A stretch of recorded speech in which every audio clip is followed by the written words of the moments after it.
আগামীতে বলতে আমরা কাকে চিন্তা ভাবনা করছি আপনারা জানেন। আমাদের কালকে আমাদের লায়ন আসলাম চৌধুরী, সে 4 আসনের একজন, কি বলবো, উনি সাধারণ মানুষের মাঝে যে একটা জনপ্রিয়তা সে পেয়েছে, তাকে ছাড়া তো আমরা আর অন্য কাউকে আমরা চিন্তা ভাবনা করতে পারি না। দ্বিতীয়ত হলো যে উনি 17 বছরের মধ্যে 6 বছরে উনি জেলখানাতে ছিল, 8 বছর। অপরূপ টিভি অনলাইন। তারেক রহমানের আগমনের মধ্য দিয়েই দেশের বিরুদ্ধে সকল ষড়যন্ত্রের অবসান ঘটবে। উপস্থিত ছিলেন ৯ নং ওয়ার্ড সদস্য সচিব মাহবুবুল আলম, যুগ্ম আহ্বায়ক আব্দুর রব বিজয়, বিএনপি নেতা সাইফুল ইসলাম, মোহাম্মদ সেলিম, ফজর আলী জনি, মোহাম্মদ নুরু, খুরশেদ আলম, নগর যুবদল নেতা মোহাম্মদ ইউসুফ, আকবর শাহ থানা স্বেচ্ছাসেবক দলের সাবেক যুগ্ম আহ্বায়ক নাসির আহমেদ সোহেল, চট্টগ্রাম মহানগর জাতীয়তাবাদী বৌদ্ধ ঐক্য ফ্রন্টের সাধারণ সম্পাদক সুমন বড়ুয়া, ৯ নং ওয়ার্ড যুবদল নেতা মোহাম্মদ রনি, মোহাম্মদ রাজু, সুজন, সোহেল, শ্রমিক দল নেতা আব্দুল খালেক, নগর মহিলা দলের সহসভাপতি জুলেখা বেগম জুলি, আকবর শাহ থানা মহিলা দলের সভাপতি জোহরা সেলিম, ৯ নং ওয়ার্ড মহিলা দল নেত্রী লাভলি ইসলাম মোনা, রোকসানা রুহি সহ প্রমুখ।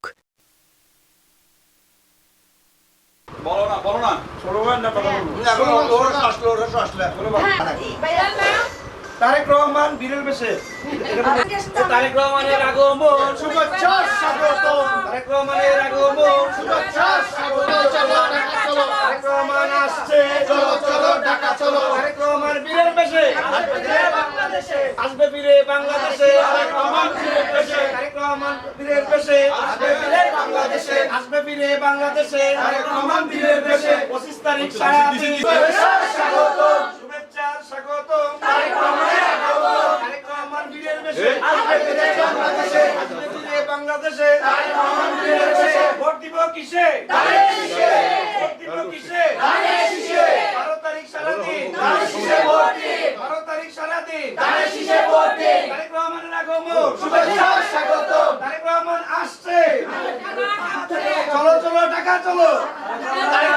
তারেক রহমান আসছে, চলো চলো ঢাকা চলো। চলো চলো ঢাকা চলো। তারেক রহমান আসছে, স্বাগতম, তারেক রহমানের আগমন, লাল গোলাপ স্বাগতম, তারেক রহমানের আগমন। শুভ শুভ শুভ ঈদ। ধানের শীষে ভোট দিন। বিসমিল্লাহির রহমানির রহিম। 25 তারিখ আমাদের সারা দেশে আমাদের যে প্রস্তুতি শুরু হয়েছে, আনন্দ উল্লাস শুরু হয়েছে। দীর্ঘ 17 বছর পর তারেক রহমান আমাদের মাঝে ফিরে আসতেছে। এটা খুব বড় একটা আমাদের পাওয়া, খুব বড় একটা আনন্দ।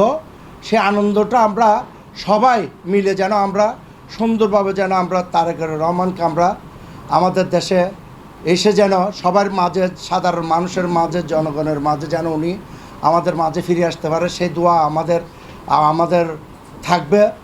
এমনকি উনি জিয়াউর রহমানের ছেলে, উনি রাষ্ট্রপতির ছেলে একজন, জিয়াউর রহমানের ছেলে। উনি কিভাবে দেশকে পরিচালনা করবে সেটা উনি ওনার বাপ থেকে, ওনার মা থেকে 3বারের প্রধানমন্ত্রী বেগম খালেদা জিয়া, যিনি দেশের মাইয়া ছেড়ে বাইরে যাওয়ার জন্য এত প্রেশার তাকে করেছিল স্বৈরাচারী শেখ হাসিনা, ওনাকে দেশ ছেড়ে পালানোর জন্য, যাওয়ার জন্য অনেক চেষ্টা করেছে। কিন্তু জনগণের মাঝে উনি একটা কথা বলেছিল, আমার দেশ বাংলাদেশ, আমার দেশে মরলে আমি দেশে মরব, আমি আমার দেশের মানুষকে, জনগণকে ছেড়ে, সাধারণ মানুষের ছেড়ে আমি কখনো যাব না। আমার মৃত্যু যদি হয় এই দেশে হবে, জনগণের মাঝে আমার মৃত্যু হবে, আমি এই দেশ ছেড়ে যাব না।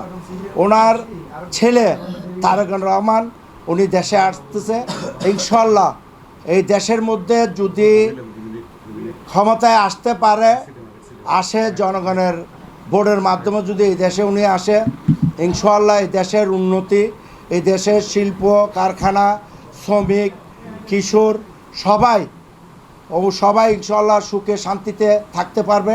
কোনো সন্ত্রাস, চাঁদাবাজ এগুলো থাকবে না।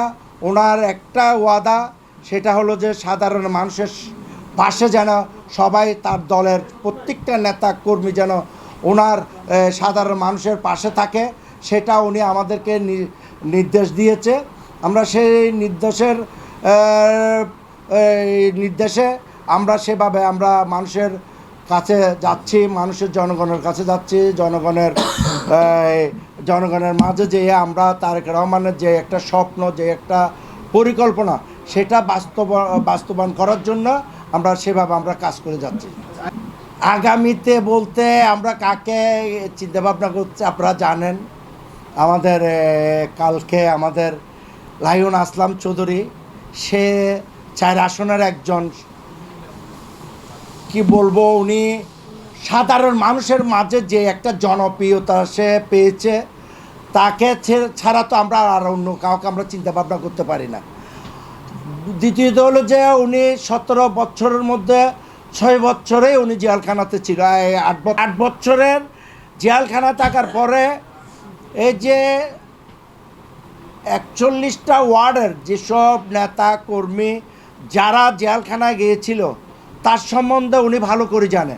উনি আমাদের এখানে জেলখানায় উনি নিজে ওয়ার্ড কিনেছিল। ওয়ার্ডে যারা যাইতো মামলা খামলা খেয়ে যারা জেলে যেত ওনাদেরকে সবাইকে উনি এখানে থেকেও সবাইকে শান্তিতে রেখেছে, সবাইকে আনন্দের মধ্যে রেখেছে। উনি এমন একটা মানুষ, ওনার জন্য আজকে সারা চট্টগ্রামের মানুষ আজকে ঐক্যবদ্ধ হয়েছে। তার জন্য আপনারা দেখেছেন যখন উনি নমিনেশন দেনই ওনাকে, তখন দেখেছেন আপনি কিভাবে জনগণ 4 আসনের মানুষ পাগলের মতো হয়ে গেছিল।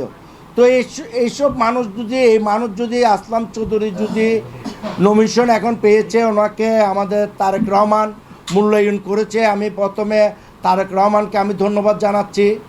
তারেক রহমান যেটা বলেছিল ত্যাগী নেতাদেরকে মূল্যায়ন করবে, সে প্রমাণ করে দিয়েছে যে এই আসলাম চৌধুরীকে নমিনেশন দিয়েছে, উনি ত্যাগী নেতাকে মূল্যায়ন করেছে। আমি তারেক রহমানকে আমি ধন্যবাদ জানাচ্ছি। উনি আরও যারা ত্যাগ স্বীকার করেছে তাদেরকেও উনি মূল্যায়ন করবে, সে আশ্বাস আমাদেরকে দিয়েছিল। অপরূপ টিভি অনলাইন।